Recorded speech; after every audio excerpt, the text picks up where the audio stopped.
Hello everyone, welcome to intro to maths. This is Neeraj Tiwari. आज हम लोग इस लेक्चर में सेट नंबर 32(1) की तीनों केस स्टडी प्रॉब्लम का सॉल्यूशन देखेंगे। 36 क्वेश्चन क्या कह रहा है? School is organising a grand cultural event to show the talent of its student. To accommodate the guest, the school asks to rent chairs and tables from a local supplier. It finds that rent for each chair is ₹50। एक chair की कितना cost है यहाँ पर? One chair, मैं यहाँ पर लिख देता हूँ। वन चेयर जो है वो आपका ₹50 का आता है, ठीक है। And for each table is ₹200। एक टेबल जो है वो कितने की आती है यहाँ पर? वो आती है आपकी ₹200 की आती है, ठीक है। The school spends ₹30,000। टोटल कितना खर्च करता है इस पर? टोटल 30,000 स्पेंड करता है, clear. For renting the chairs and tables. Also, the total number of items, chairs and tables rented are 300। यानी कि जो टेबल और चेयर दोनों मिलाकर के जितनी क्वांटिटी लेता है वो कितना है? 300 है यहाँ पर, ठीक है। आगे क्या कह रहा है? If the school rents x chairs, यहाँ पर उसने बता दी कितनी चेयर्स ली गई हैं, एक्स चेयर्स ली गई हैं यहाँ पर, ठीक है। और वाई टेबल्स यहाँ पर ली गई, ये उसने बता दिया। Answer the following questions. पहला पार्ट क्या कह रहा है? Write down the pair of linear equations representing the given information. ये जो इंफॉर्मेशन आपको गिवन है इसका ना इक्वेशन बना करके यहाँ पर रिप्रेजेंट करना है, लीनियर इक्वेशन, राइट। तो यहाँ पर चेयर्स कितनी ली गई हैं? एक्स, और टेबल्स कितनी? वाई। इन दोनों की क्वांटिटी का सम कितना है यहाँ पर? टोटल 300। तो यहाँ पर अगर पहले पार्ट का सॉल्यूशन देखें तो एक्स प्लस वाई, इन दोनों चेयर्स और टेबल का सम कितना हो जाएगा? 300। ये तो पहली इक्वेशन बन गई। अब इस अमाउंट को अगर रिप्रेजेंट करना है तो एक चेयर कितने की है? ₹50 की। तो एक्स चेयर कितने की होंगी? 50x की, सही। प्लस एक टेबल यहाँ पर 200 की है, तो आपके पास में वाई टेबल है, तो टोटल कितना होगा? 200 वाई रुपीज। ये टेबल का खर्चा हो गया और ये चेयर का हो गया। इन दोनों को मिलाकर ये कितना खर्च हुआ? 30,000। तो ये दोनों इक्वेशन आपकी यहाँ पर बन गई। तो पहले का तो ये आंसर हो जाएगा। सेकेंड पार्ट का ए ऑप्शन क्या कह रहा है? Find the number of chairs and the number of tables rented by the school. कितनी चेयर और टेबल्स रेंट करी गई स्कूल के द्वारा, ये यहाँ पर बताना है, ठीक है। तो यानी कि इसको सॉल्व करना पड़ेगा, है ना। तो यहाँ से क्या करते हैं सेकेंड पार्ट के लिए? एक्स प्लस वाई, ये इक्वेशन तो अपने पास में है ही 300। यहाँ से 50 आप कॉमन कर लो, तो ये 50 कॉमन करेंगे आप, तो यहाँ बच जाएगा एक्स प्लस 4y और इक्वल में यहाँ पर 30,000, ठीक है। ये आपका 30,000, तो ये आप कैंसिल आउट कर लो, ये कैंसिल आउट हो गया। एंड 5 6, ये 600, ठीक है। तो एक्स प्लस 4y कितना आ गया यहाँ से? 600 आ गया, ठीक है। एक इक्वेशन आपके पास में ये है 300 वाली, और एक इन दोनों को सब्ट्रैक्ट कर दो आप, माइनस एक्स और ये माइनस का वाई और ये माइनस का 300 सब्ट्रैक्ट कर दिया मैंने, और इनको ऐड कर दो तो होगा क्या? ये एक्स से एक्स कैंसिल आउट हो जाएगा और 4y minus y that is 3y और इक्वल टू ये आपका 300 हो जाएगा। ये आ गया, तो y कितना आ गया? यहाँ से 100 आ गया। यानी कि टोटल नंबर ऑफ टेबल्स कितनी रेंट करी गई हैं? 100। और चेयर यहाँ से निकाल लो, इसमें रख दो, सो चेयर आ जाएंगे यहाँ से आपकी 200 चेयर्स, यानी एक्स की वैल्यू आ जाएगी यहाँ से 200। तो ये पहला आंसर आ गया आपका। बी पार्ट क्या कह रहा है यहाँ पर? If the school wants to spend maximum of ₹27,000 right on 300 items tables and chair, then find the number of chairs and table.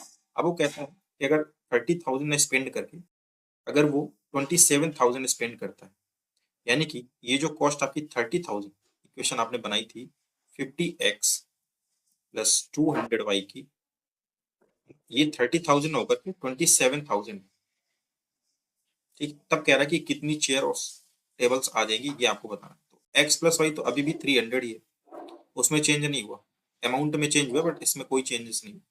तो सेम काम यहाँ से आप कीजिए, 50 कॉमन कर लीजिए यहाँ से, 50 कॉमन करते हैं तो कितना बचेगा यहाँ पर? x प्लस 4y, सही है। और इक्वल में यहाँ पर 27,000 ये बचेगा। यहाँ से इसको डिवाइड करते हैं, ये 0 आ जाएगा, यहाँ से कैंसिल आउट हो गया। और ये 5 5 जा 25 और यहाँ से बचेगा 2, यहाँ से 0 तो 5 4 जा 20 और एक 0 यहाँ पर, और ये बच जाएगा, तो ये आ जाएगा 540। 540 एक्स प्लस 4y कितना आ गया? 540 आ गया। और ये x plus y equal to 300, तो x plus 4y equal to 540 और x plus y equal to 300। इनको सब्ट्रैक्ट करते हैं तो यहाँ से कितना मिलेगा? ये एक्स से एक्स कैंसिल आउट, तो 4y minus y that is 3y।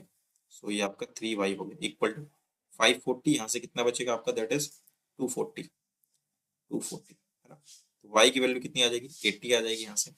y 80 आ गया तो x कितना आ जाएगा यहाँ से, इसमें पुट कर देंगे तो ये x यहाँ से आ जाएगा आपका, दैट इज 220। इस इक्वेशन में पुट कर देंगे तो x 220 आ जाएगा। तो ये दोनों की वैल्यू आ गई यहाँ से, y इक्वल टू 80 आ गया और x 220 आ गया। तो ये बी पार्ट का ऑप्शन हो गया। थर्ड पार्ट क्या कह रहा है, what is maximum number of tables that can be rented in rupees 30,000 if no chairs are rented. वो जो 30,000 स्पेंड किया गया है उसमें अगर एक भी चेयर नहीं ली जाती है, टोटल टेबल्स परचेज की जाती है, तो कितनी टेबल्स आप ले सकते हैं। तो सिंपल यहाँ पर आप करेंगे क्या, चेयर्स आपको चाहिए नहीं, नो चेयर्स, यानी कि पूरा का पूरा पैसा आपने किस में लगाया, टेबल परचेज करने में लगाया। तो अगर कितनी टेबल आप ले सकते हैं, तो जो 30,000 वाला कॉस्ट था ना, वहां पर ये देख लीजिए कि टेबल कितने की आ रही थी आपकी, है ना। तो ये जो 30,000 जिसपे स्पेंड किया गया था उसमें जो टेबल की कॉस्ट थी एक टेबल की, वो 200 थी। तो अगर एक टेबल 200 की है, टोटल आपने इतना खर्चा कर रखा है, तो टोटल चेयर्स कितनी आ जाएंगी इसमें, टोटल टेबल, सॉरी चेयर्स नहीं टेबल्स, है ना। तो ये 30,000 क्या कर देंगे आप, इसको डिवाइड कर देंगे कितने से, एक टेबल के प्राइस से। तो 200 से ये कैंसिल आउट हो गया, ये इसको डिवाइड करते हैं 150 आ जाएगा। तो इसका आंसर कितना आ जाएगा, 150 टेबल्स। ये आपका थर्ड पार्ट का ऑप्शन हो जाएगा, आंसर हो जाएगा, राइट। नेक्स्ट प्रॉब्लम देखते हैं क्या है।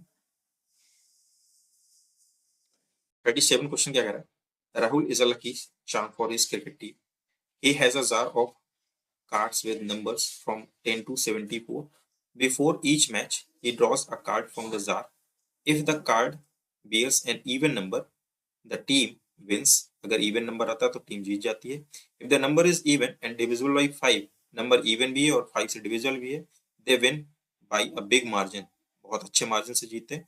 If the number is an odd number less than 30, they win by a small margin. अगर लेस देन 30 ऑड नंबर मिलते हैं तो छोटे मार्जिन से जीतते हैं। And if the number is prime number between 50 and 74, they lose. तो ये कहानी कुछ दे रखी है यहाँ पर। क्वेश्चन देखते हैं आगे क्या कह रहा है, answer the following questions if Rahul draws a card today.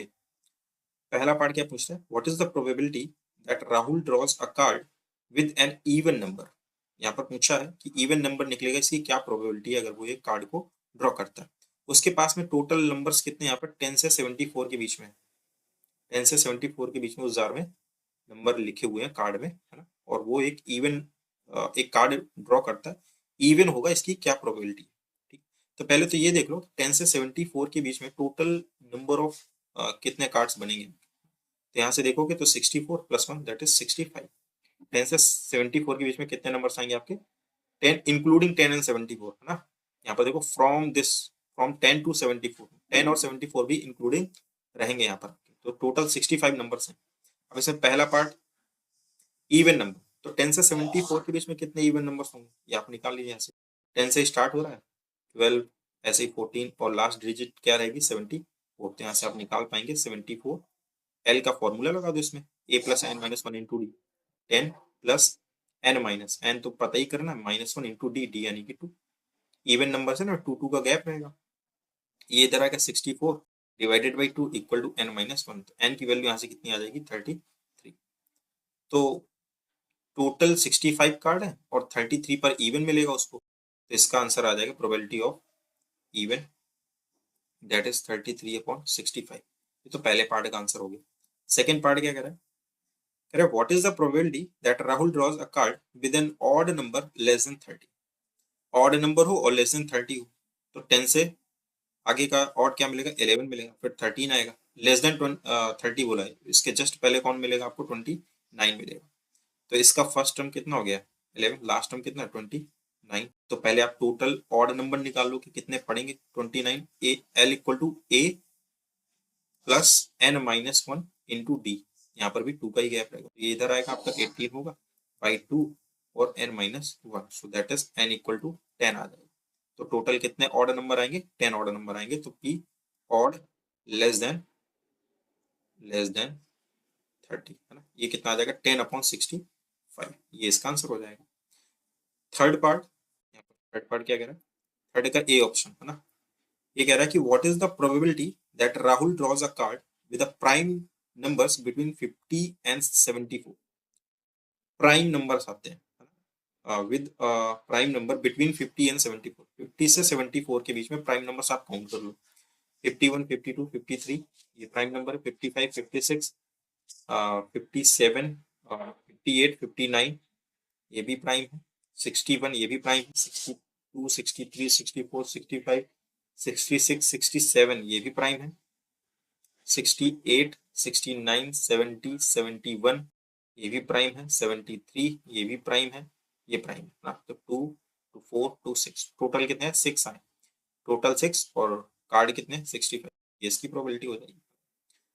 Fourth नहीं, b part. What is the probability that Rahul draws a card with an even number divisible by 5?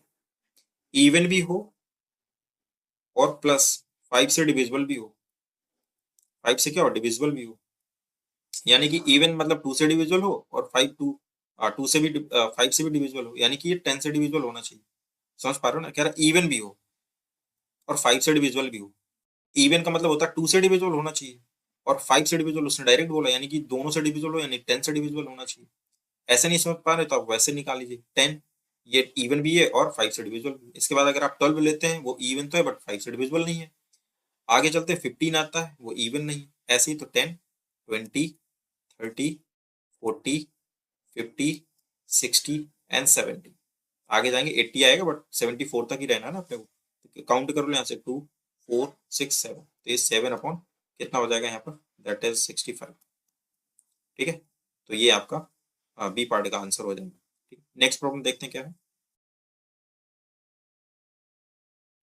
38 यहाँ पर ये कुछ कहानी लिखी हुई है। ठीक है, इसको आप पढ़ लीजिएगा। यहाँ पर मैं आता हूँ मेन क्वेश्चन में। ये आपको फिगर दे रखा है यहाँ पर। ठीक है, क्वेश्चन क्या कह रहा है यहाँ पर आगे? The length of the bigger cylindrical part is 12 centimetre. ये 12 centimetre and diameter is 7 centimetre. Diameter भी यहाँ पर दे रखा है 7 सेंटीमीटर है। And the length of each smaller cylindrical part is 5 centimetre and diameter is 2.1 centimetre. यहाँ पर एक बीच में आपको दे रखा है, ये आपका लार्जर सिलेंडर है और ये दो आइडेंटिकल स्मॉल सिलेंडर है ना, दोनों का सेम डेटा है। तो based on the above information answer the following questions. First part क्या कह रहा है? Find the volume of the bigger cylindrical part.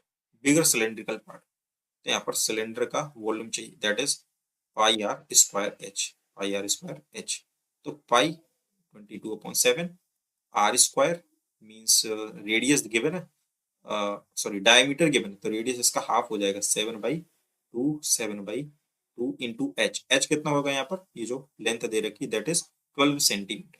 12 centimetre, ये 7 से 7 कैंसिल आउट, ये 2 6 हो गया और ये 2 11 हो गया। सिंपल। तो यहाँ से बचेगा क्या आपका? 11 7 जा 77 इंटू 6। इसको आप मल्टीप्लाई करिए, जो आएगा वो आपका वॉल्यूम होगा। यहाँ पर सेंटीमीटर क्यूब आएगा, है ना, centimetre cube. Second part, second part क्या कह रहा है? Find the curved surface area of the bigger cylindrical part. तो curved surface area that is 2 pi R H. 2 pi R H, तो 2 22.7 और आर की वैल्यू यहाँ पर कितनी है? 7/2, एच आपका 12, तो 7 से 7 कैंसिल आउट, 2 से 2 कैंसिल आउट, इसको मल्टीप्लाई कराइए, जो आएगा वो आपका रिक्वायर्ड आंसर हो जाएगा सेंटीमीटर स्क्वायर के साथ में। ठीक है, थर्ड पार्ट, थर्ड का ए ऑप्शन कह रहा find the ratio of the volume of the bigger cylindrical part two the volume of the to smaller identical parts. दो स्मॉलर सिलेंडर है ना, इन दोनों का निकालना है वॉल्यूम आपको और फिर इसके बड़े वाले के साथ में इसका रेशियो बताना।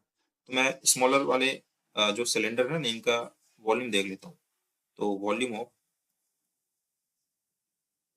टू स्मॉलर सिलेंडर है ना, दो है यहाँ पर, दोनों सेम है, तो मैं 2 से मल्टीप्लाई करा देता हूँ और एक का फॉर्मूला लगा लेता हूँ यहाँ पर। Pi are square H, pi 22/7 are square, R कितना है यहाँ पर? 2.1 तो डायमीटर है, क्या डायमीटर है, तो रेडियस इसका हाफ हो जाएगा 2.1 इन अपॉन 2, 2.1 अपॉन 2 और एच, एच यहाँ पर 5 है, ये कर दिया 5 मैंने।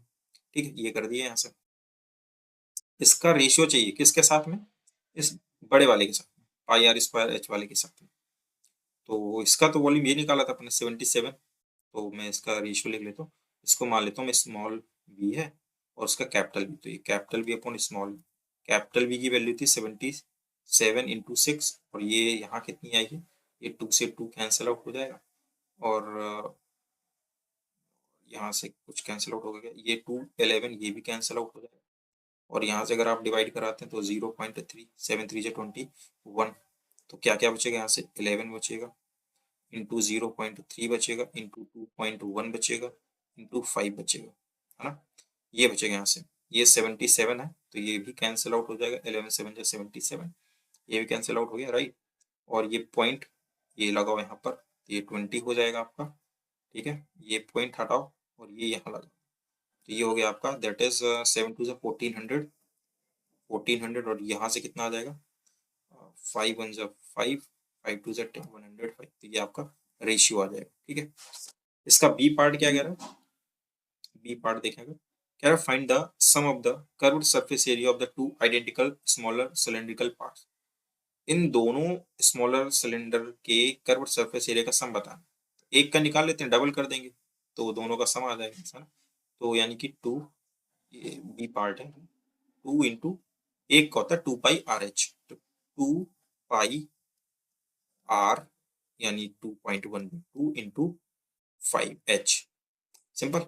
यहाँ से देखते हैं क्या होगा, 2 से 2 कैंसिल आउट हो जाएगा और ये 0.3 हो जाएगा, क्लियर। और ये 22 जा 44 इंटू 5 जा 15, दैट इज 1.5, तो यहाँ से मल्टीप्लाई कराते हैं, 15 4 जा 66, 15 4 जा 60 प्लस 66, और ये यहाँ पर पॉइंट लगे, सो that is 66 centimetre square, so that is your final answer, ठीक है। आई होप कि ये तीनों प्रॉब्लम आपको समझ में आई होंगी। मिलते हैं नेक्स्ट लेक्चर में नेक्स्ट क्वेश्चंस के साथ में, तब तक के लिए स्वस्थ रहिए, मस्त रहिए।